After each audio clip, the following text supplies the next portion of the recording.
Welcome to Short Time. It is Short Time with Vin and Dave. Vin Avenue with you. Dave Crossan with you as well. Exciting morning, Dave. We've got lots going on today. We do. Short Time with Vin and Dave on 94.3 The Point, 105.7 The Hawk. Lots going on today. I'm feeling good today. I'm feeling great coffee, today. I'm feeling energized. Got a good workout in yesterday before I came in for the show today. I was like, all right. You're fired up? Little cardio, little weightlifting at home. Well, so, I tell you here what. we go. I am going to be a little bit of a reporter today. Oh. I did some field work. This just in. Yeah, this just in. Here it comes. Listen up. I did some field work, as I said I would. Mm-hmm. I went to Pete and Elda's in Neptune City. Yep. And I had a pizza. All right. Now, I didn't go for the big challenge. What was that? The double? Yeah, the double extra large. Yeah, I didn't do that. I wasn't John Candy. What was the movie? John Candy, The Great Outdoors. Does that sound right? Okay. He had to eat the big steak and whatnot. So anyway, where am I going with this? I went to first of all, to check it out. Very cool place. Very relaxed. Yeah, it's a good sports bar and everything. It's great got food. It's got the wraparound bar. It's got plenty of seating for people. So, of course, I went there, had a pizza, had my typical toppings. What are they? Pepperoni, mushrooms, black olives, and what else? Onions I'll throw in there sometimes. The beauty is, though, it's the thin crust. So I loaded up the toppings. You know, if it was a thicker crust, maybe not so many toppings, but... Well, yeah. So I got a large. I ate it. I know. I could have won like the T-shirt if I kept going. Build yourself up a little bit. I know, a little tolerance, but it's like almost like a cracker, if you will. The crust itself and the breading, or the dough, I should say. Delicious. Oh, yeah. I like it because I can really taste the toppings because the dough isn't overwhelming, not too thick. Sometimes with pizza, if the dough is too thick, it's just, you have a couple slices, you just don't feel well after it, and you don't really get the taste of the toppings because there's so much dough. Right. But with that being said, trying to find good balance. Thumbs up, love the atmosphere, very laid back, pizza on point, just a good spot, good location too. Oh yeah, right. You're right there along 35. I mean, and it's been there forever. And I mean, I have all my friends have told me about it. I've driven past there so many times, but I said, you know what, Vin needs me to do some field work. So I said, you know what, I'm out, I'm about, I'm in, and I'm glad I was. Well done. Yeah, it was good. It was good. Pizza's great. The thin crust certainly makes it unique there as well. Yeah. I mean, it's great dough. Great sauce, good amount of sauce, great sauce, and the good amount of cheese too. Yes, they've always been good, but I feel like every time I go there, they find a way to just make things even better, like break new ceilings. It's just so good there, and I love pizza. Thin crust, obviously good. Thick crust, it's been a while since I've had like a Chicago style. Yes, deep I was just going to say that. Right, the deep dish. I mean, that's good too. There used to be I don't think it's really around here anymore. That restaurant Uno. Yes, I know. I don't even exactly know where you are. Any of them are anymore. Yeah, but I mean, I know what you're they talking obviously about. had that deep dish pizza, which was good. I guess the problem with that, I mean, as good as it tastes with all the more ingredients and everything, it's just, to your point earlier, it's heavy. Just a lot of dough. Right. And then it's a lot to get through. I love thin crust, but for the most part, like you want something in the middle. Something in the middle. Okay. Like a decent sized crust, good bottom, so where you could eat the pizza and like the cheese and everything's not falling off. That the sauce and the cheese, whatever ingredients are on there, just right. That you could fold it up, eat it, and boom, there you go. Well, here's the other thing too, and let me ask you this: when you get a pizza, do you ever request for the pizza to be well done?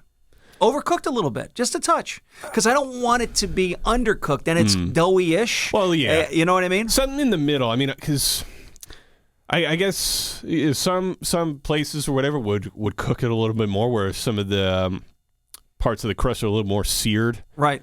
And cooked, where it's a little too crunchy for me. Okay. Pretty much for the same reason I wouldn't order a steak or something like that well done, because it's like too much crispy. Right.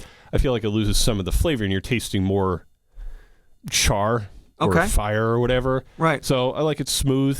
Okay. The juice is flowing.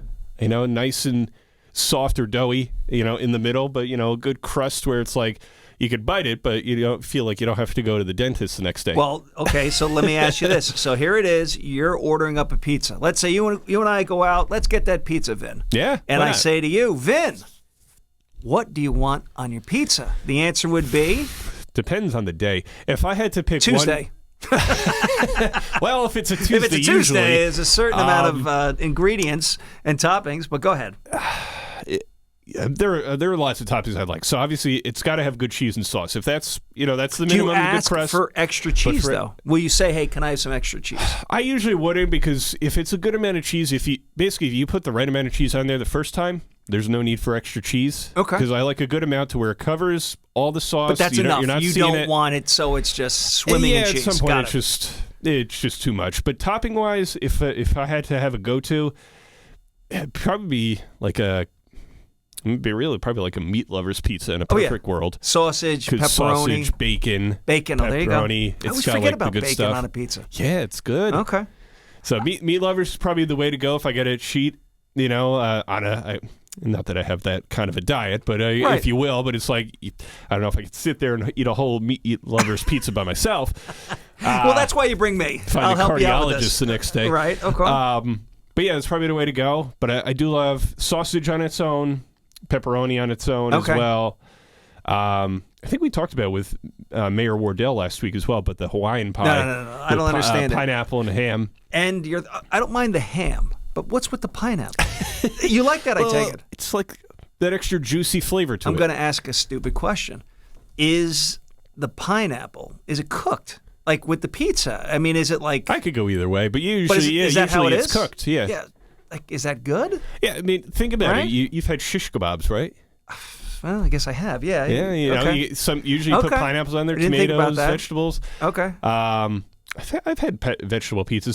Some places get creative too, like a penny vodka pizza or chicken franchise pizza. Oh, how about so those are pretty good. Buffalo chicken pizza. Oh yeah, that's another good one. You know what? That's interesting that you bring that up. With the chicken, the sauce, and some places will put like a little bit of ranch as part of the topping as well. So it's like combined all into one. All right, so that brings up a good question. You've got wings, and you got to the right of you ranch dressing, and to the left of you blue cheese. Which direction? Always ranch. Oh, what is this? No, why? Well, with buffalo chicken, I feel like it's smooth. It's got that creamy taste to it. I feel like it does better. Buffalo blue cheese. There it is. I love blue cheese dressing on a salad and everything, but not for wings. Nah, because it's got the extra. Extra what? Feta cheese in there. So?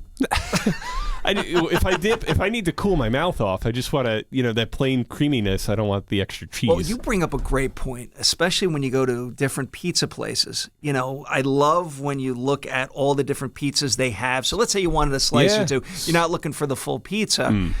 It's amazing how clever these pizza places. I love the creativity. Oh my goodness!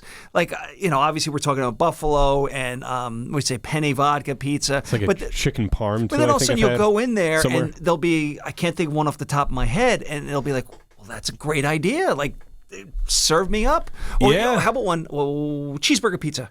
Cheeseburger pizza. Have you ever had that? That and, tremendous. I think.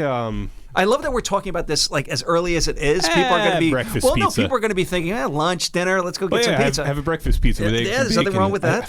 Where was it? I don't know. Maybe I might have had it a couple different places, but like a cheese steak pizza. Yes, I've had like all that stuff, all the cheese and stuff. Like, it looks so good. Right. Well, again, it's being clever. It's like all these different ideas, and it's like I do love a cheesesteak, and I do love pizza. Well, let's put them together and see what happens. It's fantastic. Like, why not combine it? It makes me think, have you seen the movie Mr. Deeds?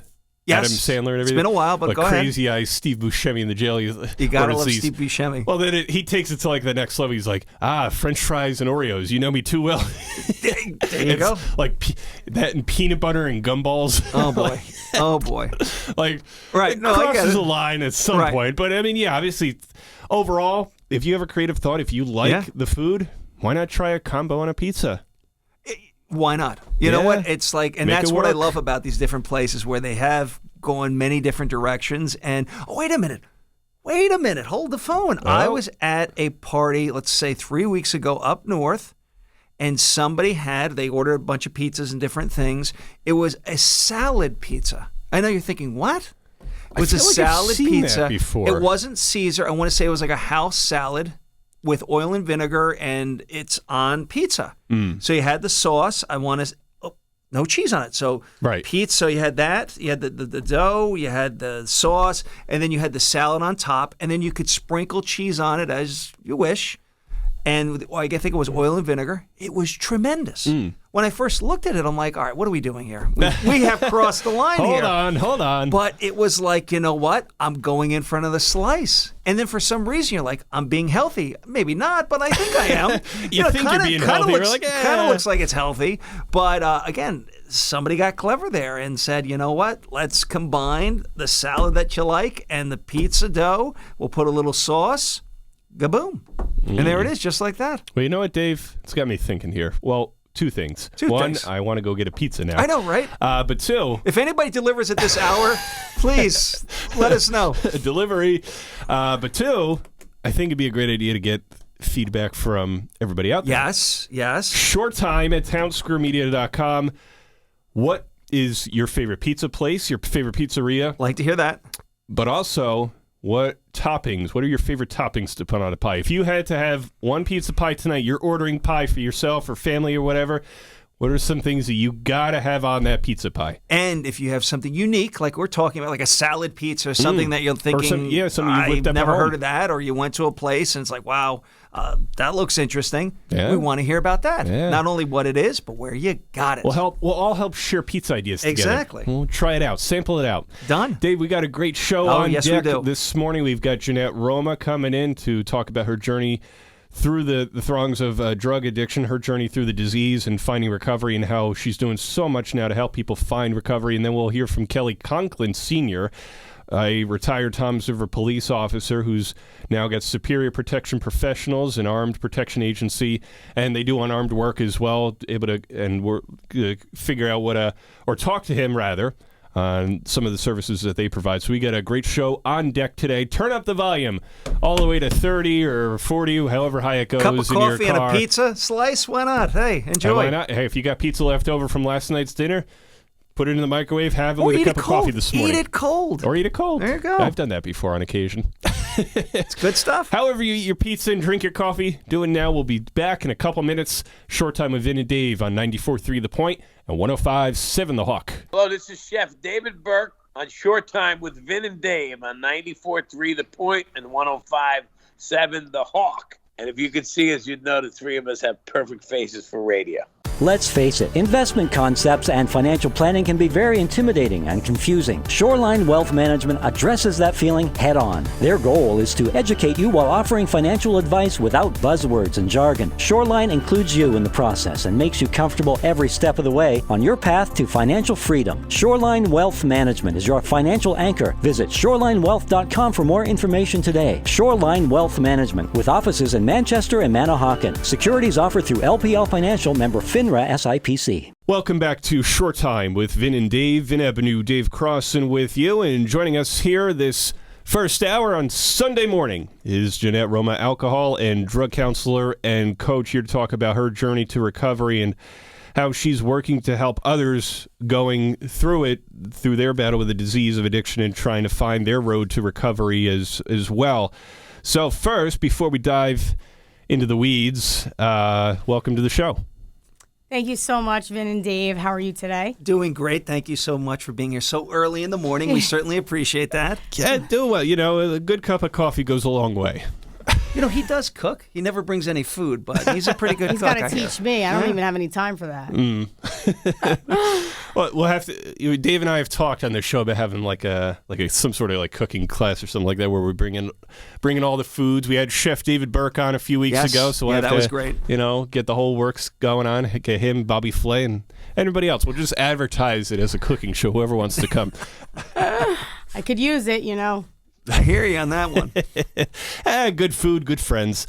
So I want to talk, obviously, with what you're doing now, because it's such a significant impact on our local community and beyond, Jeanette. But I want to start with your road to recovery, your personal road through the throngs of addiction and everything. So what what was the road like for you from the very beginning? What happened along the way? It's the hardest thing I've ever gone through in my life. I was a professional cheerleader for the Nets and got injured. So the doctors overprescribed me medication. One thing led to another, and I couldn't get off. Several treatment programs. I wasn't ready. I wasn't ready until I was done and beaten up and lost almost everything, including my daughter. That's when I realized I needed to shape up and figure it out. So I left for 3 years. I went to Florida and I started a new life. I went to treatment and I followed every rule. And the rule really starts with, go to detox so you're medically taken care of, right? And that's usually around 7 days. I followed the next step, which was a 30-day inpatient treatment center. I completed that. And I was paying a mortgage in New Jersey, in Toms River, and then I was living in a sober living. I was the oldest one there. However, it is the process, for me. But everybody's journey is different. And that's what's so significant about the disease. It doesn't matter what you use. It's a behavior problem. I believe that the behavior problem started around 11 and the lies and the conniving behaviors. And then,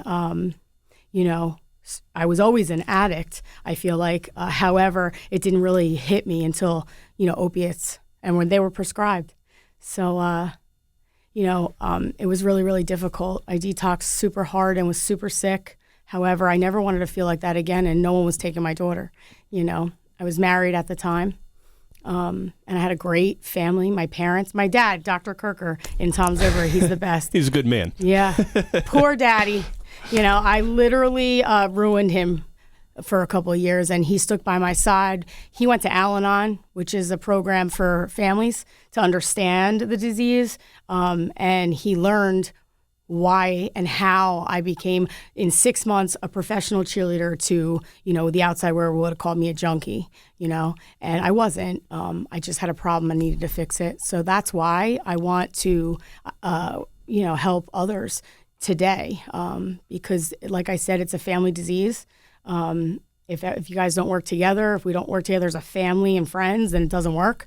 Everyone has to support each other, and the addict has to be in the right mindset to change. What was it about opiates that became so addictive for you that you were going through it? What kind of, I guess, behaviors? What kind of things did you find yourself going back to any opiates about, and where did it lead you? So I was prescribed opiates. First it was the 10 milligram Percocet. I vomited. Okay, made me sick, and I took another one. No normal person does that. They usually, if you vomit, you don't want to do anything, right? Sure. So I believe that only somebody sick like myself would take another one. So I did. One thing led to another. They don't work after a while, so you increase, and all of a sudden the doctors stop prescribing. And from pills, it goes to heroin. It's the same exact thing. And today there's fentanyl. There is no heroin, and fentanyl is killing everyone. People think that they can survive it. The addict that's in active use wants the hardest drug, right? So I, thank God I'm alive today, and it just, they're all the same except one stronger. So the pattern is usually pills to heroin to fentanyl. And a lot of the times it's, it goes to sniffing through your nose to a needle, and people are dying. It's really, really a horrible thing. So I like to just get in there and, teach and let the teenagers really become aware of what's out there. It's not fun at all. It's not fun. But you can't stop because you get sick. So the feeling of getting sick is why we continue to use. Whether it was you yourself or from talking to others, what are some of the, I guess, emotions or things that would go on that would lead into going back to a use of heroin? I need to go use right now. So we lack coping skills. So somebody tells you you're fat, you're ugly, you're stupid, or you're getting emotionally beaten up or even physically beaten up. You know, we don't know how to cope. A normal person walks away, they think about it, and they don't engage. An addict goes right to use because we don't want to feel. We don't want to feel. Does it provide? Did it ever provide any short term away from that while you were using, when did it? The reality of whatever kind of kick back in once the high wore off? So at my worst, I'm sober December 13th, 2014. That's awesome. Congratulations. Thank you very much. It was a journey, you know, and I did have, you know, my daughter was born in 2010. Okay. I didn't use the whole pregnancy. However, I had a C-section. They gave me the morphine, and here I am pumping the morphine. That's when I realized I had a problem. So my daughter, I'm holding her, dropping the bottle, you know, and just not right. At that point, I didn't want to stop because I was sick and I was trying to be a mom. Mm-hmm. However, I couldn't cover it up anymore. You know, the heroin got stronger. The needle came into play, unfortunately. And, you know, it was completely obvious. I was a teacher actually at High School East. That's right. So during this whole time, I was on maternity leave, and I came back to school, and I was under the influence, you know, and I'm not proud of that. But however, you know, they were supportive. It was go to treatment. I would go to treatment for 30 days, come home, go to a meeting. So what saved my life today is you know, in-person meetings, you know, AA. You know, I'm an addict. However, AA is what keeps me sober. I have an awesome network of women. They kick my butt when I'm saying something, you know, that is like, oh, poor me. It's like they change my mindset. You know, so I've had, you know, 30 days here. I had a year from 2011 to 2012, and then just like celebrated my anniversary on that year and went out. Like, it's crazy. I lacked coping skills. I didn't want to ever not use the term forever is what really got me. I didn't, you know, and I wanted to not feel.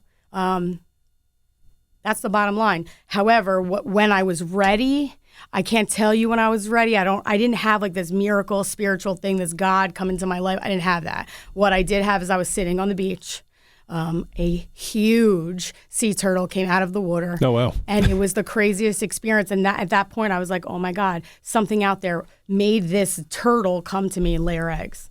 And it was weird, but it was spiritual. And I felt like a breath of fresh air. And then I never got high again. I don't know if that's what it was. To turn the life around? Yeah. See a new life? Yeah. It's like I never wanted to feel like, I wanted to be like, you know, everybody who ever doubted me, you know? The abuse in the marriage, right? The feeling that I had to be perfect for my dad all the time. When I stepped out of perfectionism, I wasn't good enough. But it was my own thought process, my own. They never told me I wasn't good enough. Right. Okay. But it's what I felt. It's my internal feelings. So that's when I changed. I was like, you know, excuse my French. I was like, screw everybody else, and I'm going to work my behind off, and I'm going to do what I have to do, and I'm going to follow somebody else's lead. And I just latched on to a female, and she guided me through life. And when I was ready, I came home, and I became a mom again. You know, I moved back to New Jersey, and my daughter and I have, you know, a great relationship. She was like 5, I believe. She was in kindergarten. Great relationship. My parents supported me the whole time. And then now my daughter's a teenager, so that's a whole nother story. But God. What were some of the challenges, I guess, in developing relationships on your road to recovery and communication as well, to try and obviously meet and mix and mingle with others, but also try and keep yourself grounded as well, and trying to tell yourself that to try and be patient and eventually, you know, the road to recovery will come? You know, that's a great question. I was scared to come back to my hometown. You know, I grew up in Toms River. I taught in Toms River. Everybody knew about, you know, Jeanette Roma and you know, this professional cheerleader. Like, you know, people were loving the fact they could see me on TV and stuff. And then all of a sudden, here I am, like this odd junkie on the town, right? So I came home, and I was afraid to see anyone. I was afraid to get honest. However, I was told if I could just be me and and just say hi and smile, it doesn't matter. I moved forward. I learned. I dove into meetings immediately when I got home, and my parents, because of Al-Anon, my father supported me. So even he had my back. And when I knew that my dad had my back, that was it. And my kid, Haley never judged me, at that time, and really that's all I needed, and from that point on, it was, I'm going to build a company. I'm going to help these teenagers that are experimenting for the first time. I want to get into the hospitals. I want to work with the task force. The awareness and that my drive for that was really because anybody can do this if they really want. It doesn't matter if you overdose 27 times. It doesn't matter, who doubts you, because guess what? Everybody has got issues. That's the thing. Everybody has an issue, but you know what? People hide behind it. I'm not hiding behind it anymore. I just don't care. I'm going to be an open book, and I'm going to help others, because if somebody didn't do that for me, I would be dead right now. Well, and your energy. I'm right here next to you, and as you're telling your story, I know you're going to help people. I can just tell. I mean, your story, your strength to get through it, the challenge of coming back to New Jersey after, I'm sure the fear of, okay, this is where I had these problems and these addictions and possible these triggers could surface again. But look what you've done, and just you've got it. And I mean, it got it in the sense of like the energy level and your drive. I admire you. Thank you. It's crazy. I use my hands when I get all excited. And apparently I'm doing it right back. You and I have I know. Yeah, exactly. Nobody could see radio. Oh, thank you. It's not about me. I appreciate that, but it really isn't. Like, I get excited when I can sit there and talk to a 15-year-old kid and be like, listen, yeah, you're having fun now, but if you cross that line, and you're not going to know when you cross that line, you're screwed. And so I developed this program with Hackensack Meridian. It's called Not Even Once. I work with Manchester Police Department, South Plainfield, North Plainfield, Asbury. There's a few more. Berkeley has got it. Yeah, so Berkeley has it too. I've only been in that school one time, but those are my main schools. Right. Yeah. So and there's a couple more. It's a lot in North Jersey. They picked it up right away, but Manchester I've been in several times. And it's an amazing program. I work with a police officer in that town, whatever town I'm in.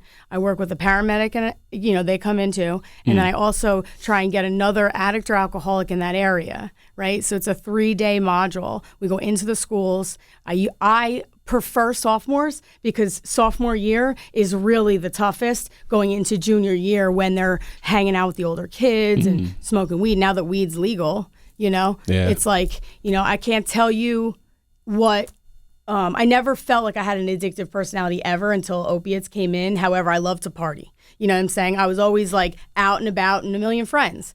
But all those friends are, 90% of them are unfortunately not alive today because they couldn't find their road to recovery. And it's a shame. But these kids today, they need to hear it, and it's raw. And the Not Even Once program is so raw. It's I'm going to tell you and show you in slides, what it is. Yeah. The cops come in and tell you what's going on in the town on the first day. The second day, they talk about Narcan and the and what the paramedics are seeing. So it's pretty cool. Every town is different. Every town is different. It's a lot of meth use right now, which is even more scary. Because it's a powerhouse drug, right? Mm-hmm. So they're not tired, they're hyper, and they do things that, they don't even realize they're doing, and then it's the mixture, so. I want to dive more into, obviously, the dangers of meth and heroin, which are unfortunately making a comeback for the wrong reasons, but also more about Not Even Once and what you do. Dave and I have to step out for a break. Can you hang with us? Absolutely. All right. More Short Time with Vin and Dave and Jeanette Roma right after this. Hi, this is high performance executive coach Dana Cavalier and former director of strength and conditioning for the New York Yankees. And you're listening to Shore Time with Vin and Dave on 94.3 The Point and 105.7 The Hawk. It's always great to hang with champions, and these two guys are champions.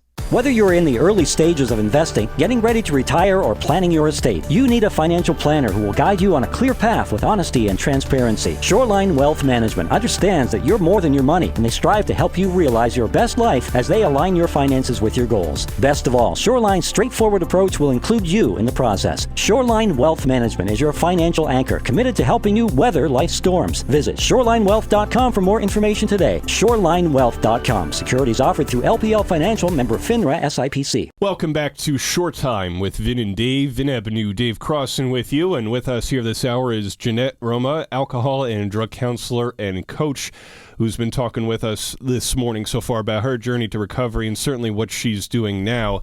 I want to get your thoughts first, Jeanette, obviously on a couple major drugs that are causing a lot of problems. Obviously, there's fentanyl, which is causing a lot of overdoses and deaths in Ocean County alone and obviously all over. But also heroin, which has become cheaper over the years, and methamphetamine has gotten the attention, obviously, well, it's had the attention of the DEA and in New Jersey and nationwide, with methamphetamine making a comeback with more people using now. So what challenges are there? What scares you about the fact that these drugs are just so available, not even just in 2022, but over the last 5 or 10 years? The overdose rate is outrageous. COVID changed. COVID changed everything. But I saw way, like double, triple even the amount of overdose rates starting, when COVID hit. People were bored, and what addicts do when they're sitting at home, that's what they're thinking about. It's an obsession of the mind, right? And it's crazy. So right now, when you ask about heroin, there really isn't any heroin anymore. It's all fentanyl. I work for the division as well, the Division of Child Protection and Permanency. And what I'm seeing is arrests or overdoses or DUIs with kids in the car. And when we test them, it comes up straight fentanyl. There's no heroin at all. So now there's also press pills.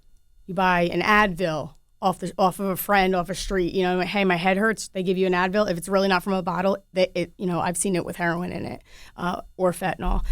It's called press pills. It's the scariest thing. The kids go into the cabinets at home, and however it works, I'm not really sure. But people are selling, things that are, with. It contains fentanyl. It's killing people. That's my scariest thing I've ever witnessed right now. But Narcan is available. It is free.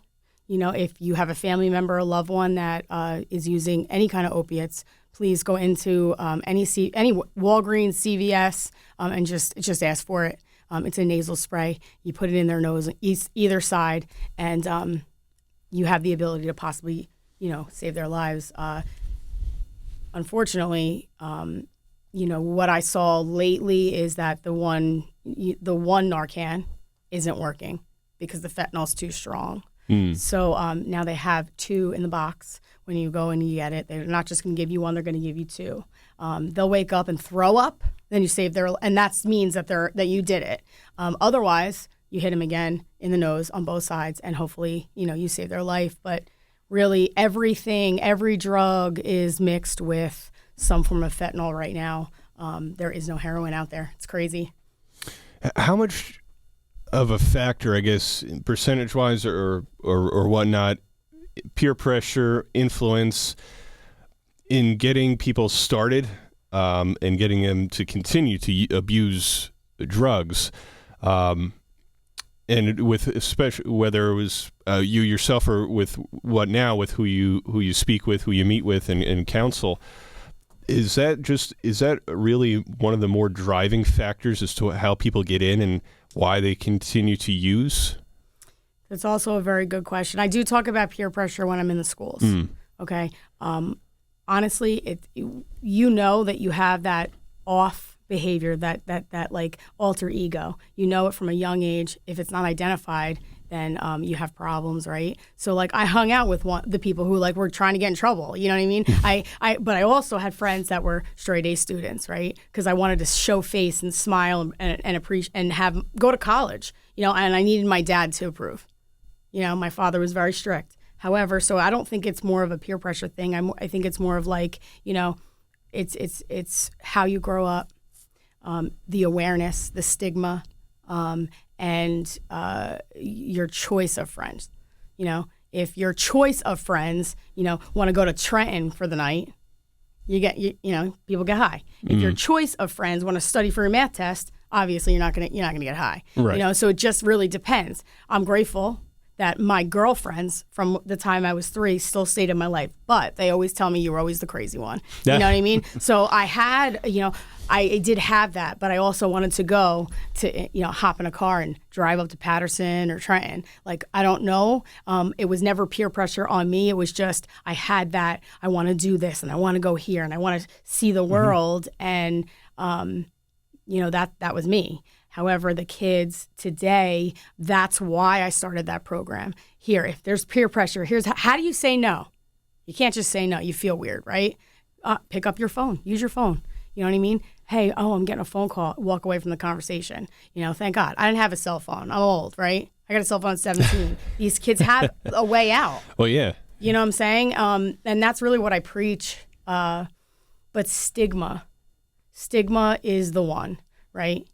If you don't know what that is, it's, you know, you don't even know someone and I'm like, oh yeah, he's a piece of crap. You know, he does this, he does, or she does that. And you look at them and you automatically think, right? I'm the face of a heroin addict. I don't look like one today, and I'm grateful for that. And I still have my teeth, guys, you know? Yeah. The most important. But at the same time, it's like, you know, first responders that are coming into the field for the first time, right?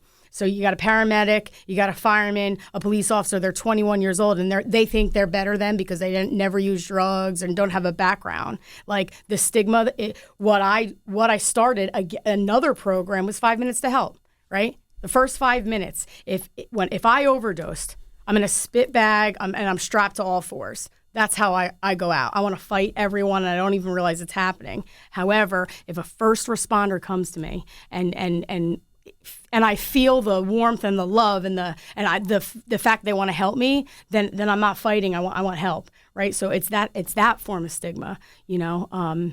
They're just gonna use for the rest of their life. Like, who do you think you are? Perfect? Yeah. Those are the people that I walk away from today, because you're not better than me. This is a disease of the mind, you know. And it's noted, and everybody has to be aware that, you know, you come at me or any addict and you judge me before you know me, you know, and you think you're better. Obviously, there's a personal problem with them, you know. So I come in and I want to break that stigma. Judge not, lest ye be judged. Yeah. In terms of prevention, obviously you brought up the hashtag Not Even Once program, the idea to help kids and anybody not use drugs even once. Certainly born a lot out of the Manchester Police Department several years back, and it's been adapted by other police departments, Berkeley and so on and so forth throughout the state, and obviously beyond that as well. But what are some of the things about Not Even Once or other prevention programs or methods that you're involved with schools or in the community in trying to get out to the community, key points, especially to students, to young, influential minds, with more than just saying that it's a just say no mindset, that it's more than that. It's trying to, and you could speak better on it, trying to train your mind, your emotions, your personality to really resist that temptation. Wow, there's so much out there. I'm involved in a lot. Prevention first, right? It's everything that a kid, 15 to 18, should know, might know, why they're getting in trouble, why they're not passing school, right? Here's all the methods. There's in-person meetings, sober support groups, AA, NA, there's Al-Anon, there's all kinds. I mean, there's Cocaine Anonymous. Honestly, it all comes from the same book. Again, AA saved my life. And it's a group of people just like me that think like me, right? So I can say the most outrageous thing, they probably did it. That's what I love, and they're my best friends today, So that the sober support in the community. There's teen, Alateen it's called, for teenagers. There's also online meetings. If you don't want to leave your house in the beginning, you feel like crap, whatever it is, you can go online and Google it, and you'll find a meeting 24 hours a day. But I am involved in the Not Even Once with the kids, the sophomores and juniors of the high school. It comes in their health classes. Also the, stigma, 5 minutes to help with Hackensack Meridian hospitals. I speak when I'm asked to speak. I could be in a meeting, I could be in a school, I could be anywhere, because I'm an open book today, and that's what saved my life. I was taught to be an open book. It doesn't matter. It doesn't matter, because it's like, where are you going here? But my all-time goal and what I just started is an intervention company. If anyone needs anything, I can be found. Again, Jeanette Roma. You can contact me in any way. Facebook, you can contact me via phone. I will help you. I will guide you. Interactive Interventions is going to be my, intervention company. It's in the process right now. Oh, there we go. Yeah. I've been doing interventions for years because we flew in an interventionist to take care of me. First one didn't work so well. And then it was the family interventions, right? But the last one kind of showed me a little bit more love and care and like kindness and threw me in. So I decided to start my own business. Good for you. Yes. That's great. That's awesome. I have Eric Vincent-Guerra with me. He is going to be the male coach. So it's a female and male coach with me. Okay. And we are going to be there for anyone in need. Teach the families, let them understand it's not their fault. It's not my dad's fault that I'm an addict, right? And they thought that. These families don't understand, and the only way to understand is to listen to somebody that, is willing to coach them through, right? I think that is so important because, parents, that's the trigger is I did something wrong. I should have done this or should have done that. Where it's good that like you said, with your dad, he went to these sessions and realized what the situation was, that it wasn't his fault. Right.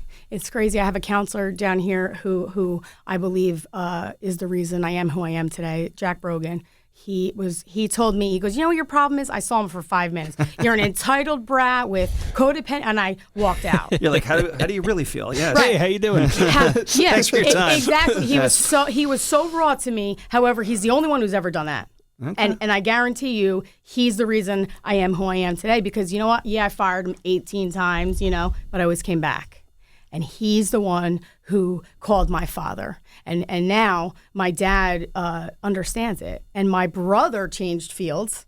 He's a social worker in the VA hospital because he wanted to understand how Jeanette could be signing autographs and 6 months later, on the street. So it's pretty cool, but nobody got it. And now the stigma is being broken. So the family part is it. It's a family disease, codependency, they want to save us. But really, if they're not coached properly, they love us to death. And we teach them how to love them back to life, and it's a process. And it's very hard. But I was kicked on the street. Nobody let me in until I got help. And they held my daughter over my head, right? That's loving me back to life because I had no other way. I wasn't selling my body. I wasn't doing it. So I got help. Sure. What the heck? 90 days, they said. If things don't change in 90 days, go back to what you know. And my whole life changed. So. Yeah, it's a great comeback story, really. My last question as we wrap up, Jeanette, what would your advice be for people trying to find their road to recovery, battling addiction, and then certainly to the family and friends watching a loved one battle an addiction to try and work with that loved one, that friend, and help them reach that goal of sobriety? Just tell them that you love them. Tell them that we have somebody that's going to come and talk to you. I'll come there. I'm not scary. I'm like, barely 5 foot. I'm not scary, but I want they need to understand that they are just like me. The crazy thoughts that go through their head is the same crazy thoughts that I've always had. I still have them. I'm still nuts. I just don't use, and I don't act on the behaviors. So I want to be the one to tell the parent that it's not their fault. The wife or husband, it's not your fault. However, you guys, if you have kids, change. So the kids don't see what's going on, and there is resources, and the resources out there, can be found, Googling, self-help groups, intervention companies. There is none in New Jersey. That's why I want to do it. Interactive intervention. Call me. I'll come to your house. We'll figure it out together. We'll plan it as a family. You'll better understand, and then we will together coach the addict to a better life, and it's not easy. It's not easy at all. But back off and stop giving them money, because the $5 you give them could kill them. And that's what they don't understand. They want a pack of cigarettes. Are they really getting a pack of cigarettes, or are they going to cop a bag of dope?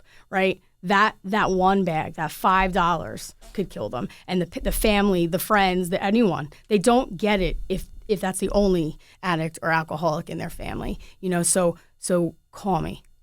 I want to help, Absolutely. No, thank you for coming in, for sharing your story, and for being there and continuing to be there for people who really need it. Call Jeanette. She's a friendly person. Pick up the phone, give her a call. Please, you can find me anywhere. Facebook, my phone number. You can find it on the website. My cell phone number, if anybody needs help, is 732-684-7396. Again, just call. I'll help. And I wish you all the best. And let's just do this together. The world needs a big change and a positive attitude, and I'm there for you. Absolutely. Thank you so much thank you for your again time for coming today. in. No, thank you so much. That is Jeanette Roma, alcohol and drug counselor and coach. More Short Time with Vin and Dave right after this. Hey, it's Chris Carlin from Rutgers Football and 98.7 ESPN in New York, and you're listening to Short Time with Vin and Dave on 94.3 The Point and 105.7 The Hawk. These fellas are entertaining. Whether you are in the early stages of investing, getting ready to retire, or planning your estate, you need a financial planner who will guide you on a clear path with honesty and transparency. Shoreline Wealth Management provides clarity through the complexity. Shoreline's system is straightforward. They will understand your financial circumstances, identify goals, analyze current plans, and customize a path to position you to reach your goals. Shoreline Wealth Management is your financial anchor. Visit shorelinewealth.com for more information today. Shorelinewealth.com. Securities offered through LPL Financial, member FINRA SIPC. Welcome back to Short Time with Vin and Dave. Vin Avenue, Dave Crossan with you, and we just had Jeanette Roma with us, a alcohol and drug counselor and coach, discussing her journey, her road to recovery, and what she's doing now with all the different programs, police departments, Hackensack Meridian Health, and so much more to help people find their own way to recovery. Dave, it's unfortunately always a timely topic, but I think it's a conversation that we need to continue to have from time to time, certainly on this show, but also more so in society as a whole, to absolutely get the conversation out there, end the stigma, help people find recovery, and work on prevention methods. Right. I mean, first of all, so proud of her energy, and to be able to finally realize it's time. I have to get help. She went to Florida, and I can't imagine coming back to New Jersey after that. So think about everything that happened, all the addictions, everything she ran into in New Jersey, and then coming back to that, having the strength to move forward, I should say. And then the other thing that she said, too, was so important about her dad. Her dad also went to sessions to realize what had happened to his daughter was not his fault.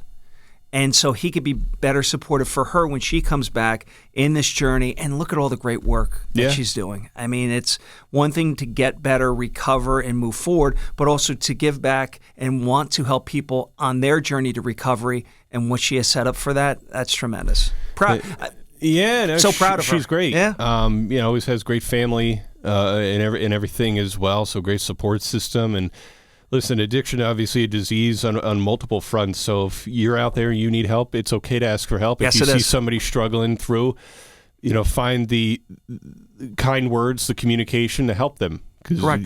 Just to ensure that to remind them that you're there for them. You want to see them healthy and doing well. So we got more of the show coming up next. We got Dave's financial wake-up call. There you we go. got Kelly Conklin Sr., a retired Toms River police officer, coming in to join us, who's also got an armed security and unarmed security, does both. Right. Agency that covers not just Ocean County, but Monmouth and the entire state as well, discussing some safety tips and more. So he'll be coming up in hour number 2. More of the show coming up next. Short Time with Vin and Dave, 94.3 The Point, 105.7 The Hawk. Hi, this is Southside Johnny from the Asbury Jukes, and you are listening to Short Time with Vin and Dave on 94.3 The Point and 105.7 The Hawk. And I'm in the Hall of Fame.